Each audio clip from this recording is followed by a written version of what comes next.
along the Wapsipinicon River. The Wapsi Wilds project links people, communities, and outdoor recreational resources together. Come on, let's go get wild along the Wapsi. Hi, this is Ben from the Wapsi Wilds project. And we're not quite into winter yet. This is all the snow I could find. But nonetheless, I'd like to talk to you today about an activity that you can do throughout the Wapsi that'll keep you active and exploring the nature. Cross-country skiing. First, let's cover how to ski. Clipping in is going to be the first step. You're going to make sure that your hands are set to go on the poles, like such. Then, with your boots, you're going to simply step into the front of the binding until you hear a click. Now you're securely attached and the ski is on your foot. Do the same with the other, and you're set to go. Several strides that are important to consider when cross-country skiing are the diagonal, the uphill stride, and the downhill stride. The diagonal is a basic stride where you glide forward with one foot and then kick with the other. This goes on across flat areas and slightly downhill or uphill. Now, when turning, if you're doing a 180, you can simply pull your ski up and set it down the other direction to flip around. Going uphill in very steep situations is a little more challenging at times. For this, you'll have to do what's called a V-step. This is where you're going uphill in kind of a walking motion. Once you get to the top of the hill, you can go back down using the downhill stride. When going downhill, you're going to push forward and simply glide using your arms as propulsion. It's a little harder in grass. So now that you know how to ski, let's go over some of the basics of what you'll need. Of course, you're going to need skis, poles, boots, and bindings.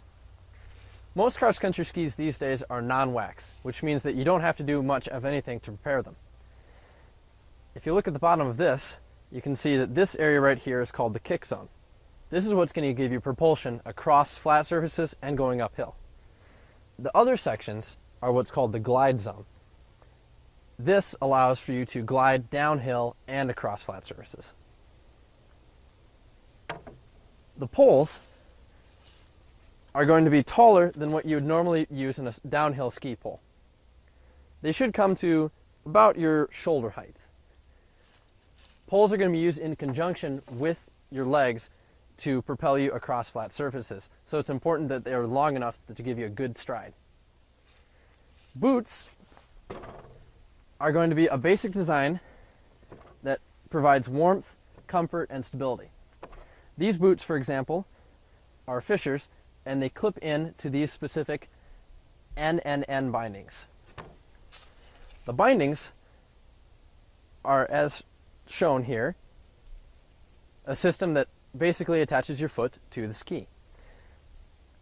There's various ways of doing this, but the most common these days are NNN bindings or SNS bindings. So now that you know your basic equipment, let's go over what you should wear.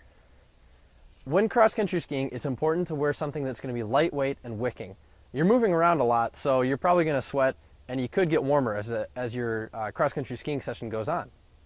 So, for that, a base layer such as this Terramar layer here, and lightweight hats, gloves, and pants are going to be the most important.